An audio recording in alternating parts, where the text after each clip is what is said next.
আজকে মন্দারমণির পার্ট 2 এর ভিডিওতে থাকছে দীঘার সমুদ্রের কিছু দৃশ্য, থাকছে শঙ্করপুর, থাকছে তাজপুরে, সব একটু একটু করে ছোঁয়া, এবং দীঘাতে কোথায় গেলে কি কি কিনতে পারবে এবং জগন্নাথ দেবের মন্দির কতটা পর্যন্ত এগিয়েছে সবটাই দেখাবো।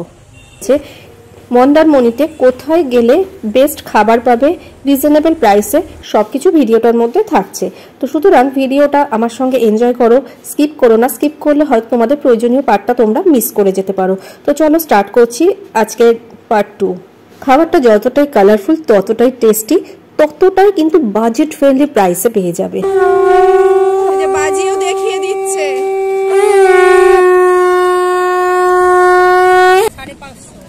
দরাদরি করলে ঠিকঠাক দাম বলো। দীঘাতে সমুদ্রের ঢেউটা দেখো। দীঘা মানে তো সমুদ্রের ঢেউ থাকবে, প্রচুর মানুষের ভিড় থাকবে।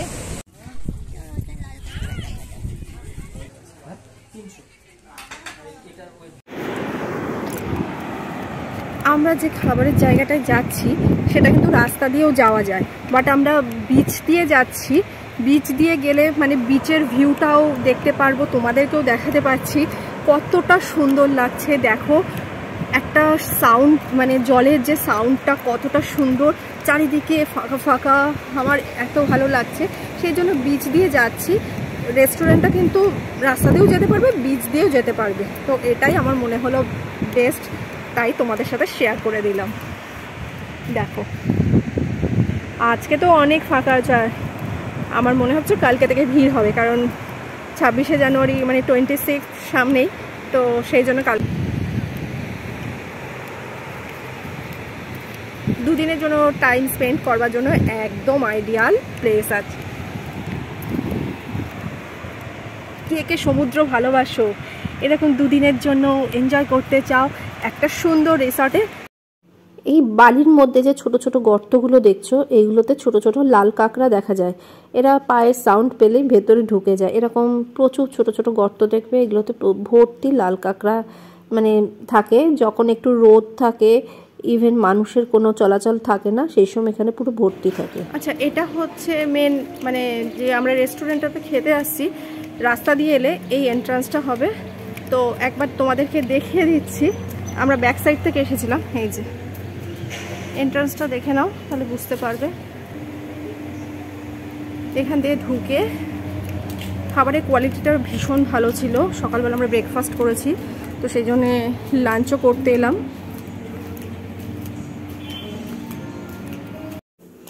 এখানে থাকার জন্য ব্যবস্থা রয়েছে এবং রুমগুলো হয়তো খুবই ভালো, সেটা আমাদের দেখে ওঠা হয়নি, কারণ ভেতরটা যখন এতটা পরিষ্কার, এক্সপেক্টেড রুমগুলো খুবই ভালো হবে। ঢুকেই প্রথমে রিসেপশান আসবে, তো রিসেপশানেও কিন্তু সবসময় কেউ না কেউ থাকে এবং ফোন নাম্বারটা আমি প্রোভাইড করে দিচ্ছি। ডাইনিং এরিয়াটাও বেশ বড় সড়ো। রিসেপশানে এরকম দুটো সিটিং জোন রয়েছে, আর ডাইনিং এরিয়াটাতেও মোটামুটি 10-12 জন আরামসে বসে খেতে পারবে এবং নিট অ্যান্ড ক্লিন যাকে বলে। আমাদের খাবারের সময় হয়ে গেছে। দুপুরের লাঞ্চে আজকে ঝরঝরে সাদা রাইস, সঙ্গে রয়েছে আলু পোস্ত, ফুলকপি আলুর তরকারি, মাছের ঝাল আর 3টে মাছ ভাজা। অসাধারণ খাবার, দেখেই জিভে জল আসছিল, আর খিদেটাও কিন্তু প্রচণ্ডই পেয়েছে। বাঙালি মানে আলু পোস্ত মাছের ঝাল হলে আর কি চাই। আচ্ছা, এনাদের মেনু কার্ডটাও আমি একবার দেখিয়ে দিচ্ছি, তাহলে বুঝতে পারবে কি কি আছে। খাবারের কোয়ালিটি অসাধারণ, মানে এত রিজনেবল প্রাইসে এত সুন্দর খাবার তোমরা কিন্তু অন্য কোথাও পাবে নাকি আমি জানি না, কিন্তু এখানে এলে কিন্তু একবার ট্রাই করতেই পারো। অবশ্যই আমার চ্যানেলের নামটা করো। আজকে আমরা যেখানে খেলাম সেটা হচ্ছে এলিট মন্দারমণি। এখানে কিন্তু থাকারও ভালো ব্যবস্থা রয়েছে, বাট আমরা আজকে খেতে এসেছি। এখানে কি কি ফেসিলিটি আছে সেটা আমি রিসেপশনের সাথে কথা বলে একবার দেখিয়ে দিচ্ছি, আর রিসেপশনের কার্ডটাও দেখিয়ে দিচ্ছি। নমস্কার, এখানে কি কি ফেসিলিটি আছে, মানে থাকার রুম কেমন আছে, মানে তাদের ট্যারিফ কেমন, সেগুলো একটু যদি বলে দাও তাহলে সবার সুবিধা হবে। আমাদের দুটো ক্যাটাগরি রুম আছে। হ্যাঁ, আচ্ছা, ডাবল বেড আছে আর 4 বেড আছে। আচ্ছা, মানে ট্যারিফ মানে ভাড়াটা, মানে রুমের ইয়েটা কেমন আছে? যেগুলো 4 বেড রুম যেগুলো আছে 4000 করে আছে। আচ্ছা, আমাদের কোনো জিএসটি নেই। আচ্ছা, 4000 টোটাল। ওকে। আচ্ছা, বুকিংটা কিভাবে হবে? আমাদের আমাদের এখানে বুকিং এর নাম্বারটা একটু বলে দিলে ভালো হয়, আমি তাও দেখিয়ে দিচ্ছি। আচ্ছা, এটা হচ্ছে ইনাদের কার্ড, আমি দেখিয়ে দিলাম। এখানে ফোন নাম্বার আছে, আর দাদা বলেও দিচ্ছে নাম্বারটা। ফোন নাম্বারটা কি আছে? ফোন নাম্বার আছে আমাদের বুকিং 9831 9831 15 15 5050 5050। আচ্ছা, এই নাম্বারে বুকিং করলে এটা পেয়ে যাবে। আচ্ছা, খাবার দাবারের মানে কি কি মানে প্রোভাইড কিছু করা হয় নাকি ব্রেকফাস্ট কিছু আছে? ব্রেকফাস্ট আমাদের কমপ্লিমেন্টারি। আচ্ছা, ওকে। এখানে খাবার কোয়ালিটি খুব ভালো, মানে আমরা আজকে ব্রেকফাস্ট করেছি, লাঞ্চ করেছি, ডিনারটাও হয়তো করব, সেই জন্য দেখিয়ে দিলাম। যারা মন্দারমণিতে আসবে অন্য জায়গায় স্টে করেও কিন্তু এখানে খেতে পারো, কারণ খাবারের কোয়ালিটি যেমন ভালো আর রিজনেবল প্রাইসে খুব সুন্দর খাবার খাবে। Thank you so much. দুপুরের লাঞ্চটা বেশ ভালোই হলো। আবার আমরা এখন হোটেলে ফিরছি। হোটেলে ফেরার সময়টাও কিন্তু একইভাবেই ফিরছি, সমুদ্রের পাড় ধরে যাচ্ছি। আচ্ছা, এটা খুব মজার জিনিস দেখো, এই যে দুটো কচ্ছপ শুয়ে রয়েছে, দেখো এরা কিন্তু রোদ পোয়াচ্ছে, এই যে দেখো শুয়ে রয়েছে।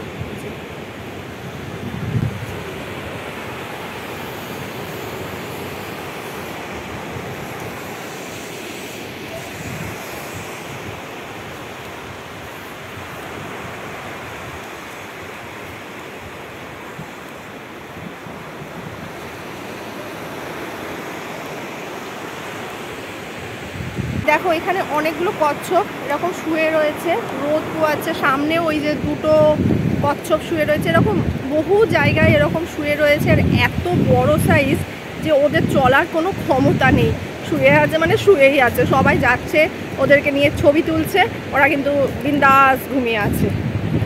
জলের আওয়াজটা দেখো, যারা জল ভালোবাসো, সমুদ্র ভালোবাসো, একবার এই রকম বিচে এসে ঘুরে যাও। সামনে দেখো কতগুলো শুয়ে রয়েছে কচ্ছপ, রে বাবারে। এইবারে আমরা এই বিচ দিয়েই আবার আমাদের গন্তব্যস্থলে যাচ্ছি, মানে সিলভার স্যান্ডে। এখানেও দেখো একটা কচ্ছপ শুয়ে রয়েছে, সামনে দেখো কতগুলো শুয়ে রয়েছে। এবার চলো একটু ঘুরে আসা যাক শঙ্করপুর, তাজপুর, দীঘা থেকে। হোটেলের সামনেই প্রচুর টোটো, অটো তোমরা পেয়ে যাবে। এদেরকে একটা মানে আন্ডারস্ট্যান্ডিং করে এদের সাথে রেটটা ঠিক করতে হবে। অনেক রকমই এরা ভাড়া চাইবে, কিন্তু যে যত ভালো করে এদের সাথে আন্ডারস্ট্যান্ডিং করতে পারবে তত ভাড়াটা তোমাদের মানে বাজেট ফ্রেন্ডলি হয়ে যাবে। ওই হোটেল থেকে তাজপুরে আসতে আমাদের প্রায় 20 মিনিট মতন সময় লেগেছে, এবং এসেই একটু ফল খেয়ে নিলাম। এখানে প্রচুর ফল এরকম কাট করে দিচ্ছে, এরকম প্রচুর স্টল পেয়ে যাবে।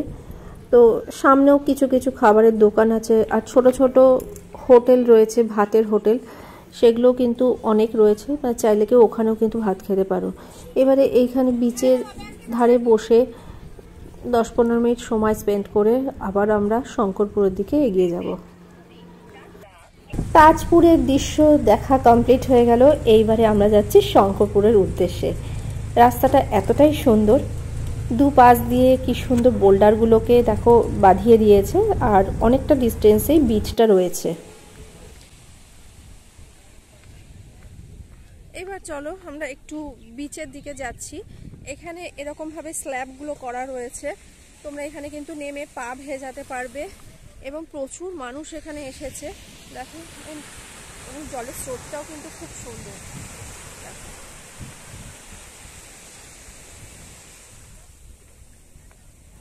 চুপ করে পাটাকে ভিজিয়ে শুধু জলের সাউন্ডটাকে শোনো, কত ভালো লাগছিল। মনে হচ্ছিল মানে সারা সপ্তাহের ক্লান্তি সব কিছু এই জলের মধ্যে ধুয়ে গিয়ে আবার নতুন এনার্জি নিয়ে নতুন সপ্তাহ শুরু হচ্ছে।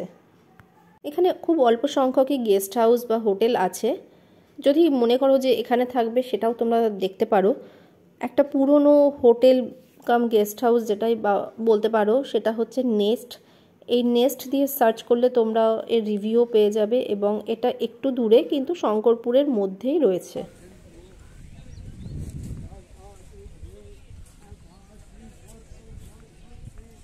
শঙ্করপুরের বিচটা কিন্তু বেশ সুন্দর লেগেছে আমার, এবং ঢেউটাও কিন্তু অনেকটাই উঁচু হয়ে আসছে।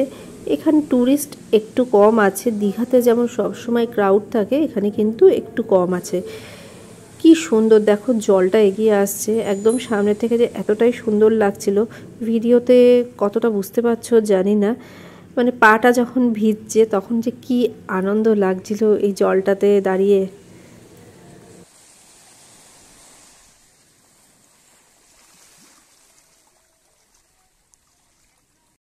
এখানেও ঘর সাজাবার জন্য কিছু জিনিস পেয়ে যাবে এরকম যদি কেউ। এখানে অনেক কিছুই পাওয়া যাচ্ছে, এখানে টুপিরও প্রচুর কালেকশন রয়েছে। দেখো এখান থেকে দরাদরি করে নিতে পারবে, মোটামুটি রিজনেবল প্রাইসের মধ্যেই এগুলো পেয়ে যাবে। অনেক কিছু আছে এবং পুতির মালা ঠালাও আছে না তোমার কাছে? আচ্ছা, এই পুতির মালাগুলো কেমন দাম আছে? 20-30। ওকে ওগুলো 50। ওকে, এই যে এগুলো কত করে একটু দেখো। এটা 30। আচ্ছা, দেখতে বেশ সুন্দর। আচ্ছা, এইখানে দেখো এগুলো হাতে পরার না, এই দেখো এখানে হাতে পরারও জিনিসপত্র পেয়ে যাবে। এই যে এরকম ছোট ছোট কাউকে গিফট করবার জন্য এগুলো খুব আইডিয়াল কালেকশন। এরকম ব্যাগ আছে, এগুলো না ব্যাগ আছে, অনেক কিছু আছে। টুপির প্রচুর কালেকশন। আর এখানে খাবারেরও প্রচুর স্টল আছে, ডাব আছে, আইসক্রিম আছে, তারপরে অনেক রকম ফ্রুটস বিক্রি হচ্ছে, এরকম অনেক কিছু পেয়ে যাবে। এই ভাইকেও দেখে রাখো, এর কাছে এলে কিন্তু এরকম টুপি প্রচুর পেয়ে যাবে।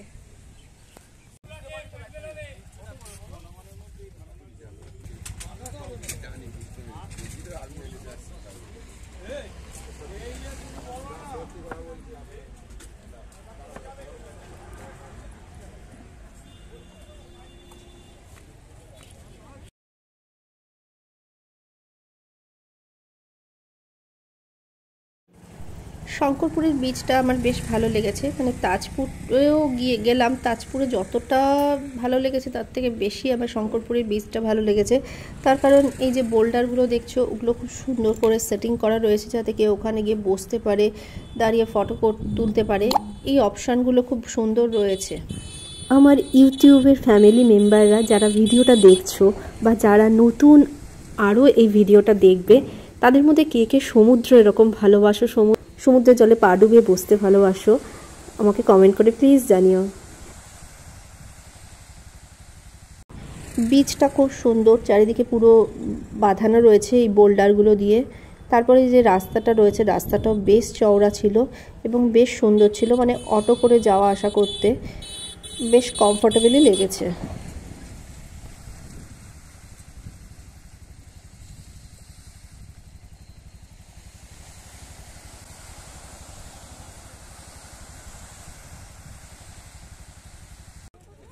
চলে এসেছি দীঘাতে।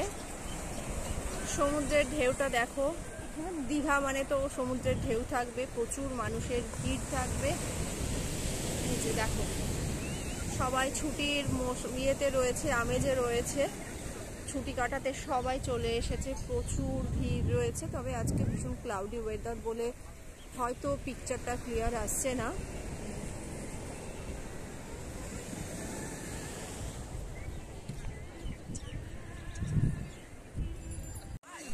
চলে এসেছি দীঘার বিচে, অনেক মানুষই রয়েছে, অনেকে স্নান করছে, অনেকে ফটো তুলছে, অনেকে বসে বসে সমুদ্রটাকে এনজয় করছে।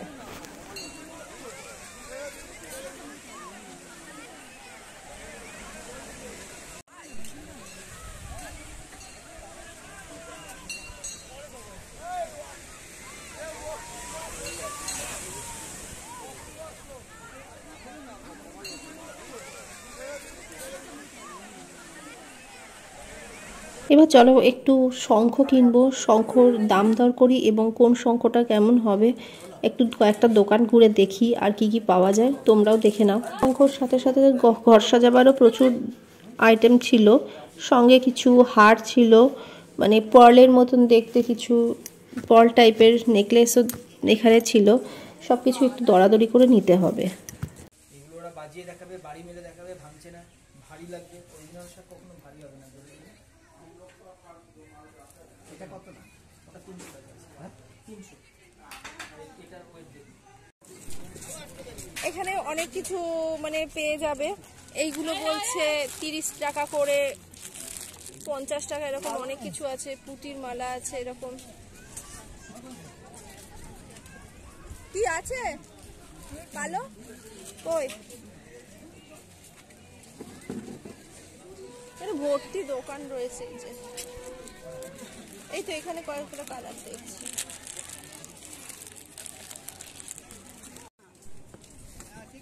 কত করে বলছো? হ্যাঁ কত করে? এই যে বাজিও দেখিয়ে দিচ্ছে। কত করে বলছো? 550। কি দরাদরি করলে ঠিকঠাক দাম বলো।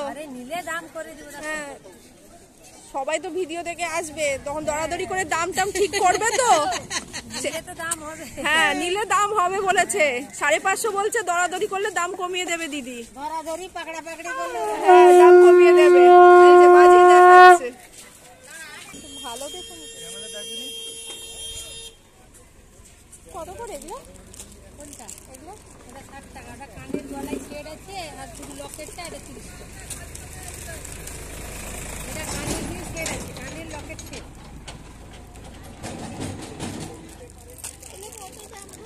কোনটা? এদিকে দেখো ড্রাই ফ্রুটসেরও প্রচুর দোকান রয়েছে। এরকম ছোট ছোট স্টল পেয়ে যাবে, কারণ এখানে কিন্তু কাজু খুব বিখ্যাত।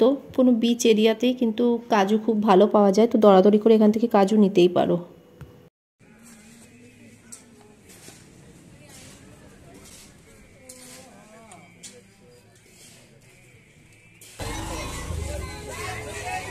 কত করে দাম আছে?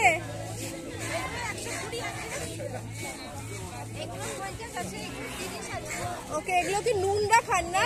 নুনরা খান। আচ্ছা কেউ এলে একটু কম সম করে দেবে তো? কম সম করে দেবে বলেছে। দীঘা সমুদ্রের পাড়ে বেশ কিছুক্ষণ টাইম স্পেন্ড করে তারপরে আবার আমরা অন্যদিকে যাওয়ার উদ্দেশ্যে শুরু করলাম। এই সমুদ্রের পাড়ে বেশ কিছুক্ষণ বসেছিলাম। অনেক মানুষ এখানে বসেছিল, অনেকে স্নানও করছিল এবং ঢেউটা এত সুন্দর লাগছিল, বেশ উঁচু হয়ে আসছিল এবং পাড়ে এসে পুরো জলের ঝাপটাটা মারছে। খুব সুন্দর একটা অনুভূতি। দীঘাতে তো যতবারই আসি ততবারই একই অনুভূতি হয়।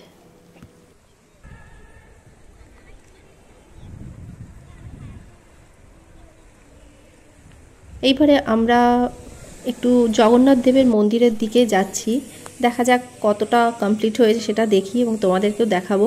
খুব তাড়াতাড়ি কিন্তু এটা ওপেনিং হবে শুনছি। বেশ অনেকটা কাজ এগিয়েও গিয়েছে। রাস্তাটা বেশ চওড়া এবং ঝাঁ চকচক করছে এবং ওই পাড়টায় মানে এই পাড়টাতে পুরো বিচ আছে, সমুদ্র আছে, আর অপোজিট পাড়েই হচ্ছে মন্দিরটা রয়েছে। খুব সুন্দর এবং দুপাশ থেকে বড় বড় একসাথে 3-4টে গাড়ি চলতে পারবে, এতটাই চওড়া। এই মন্দিরে ঢোকার এই যে গেট বিশাল উঁচু এবং বেশ চওড়া গেটগুলো।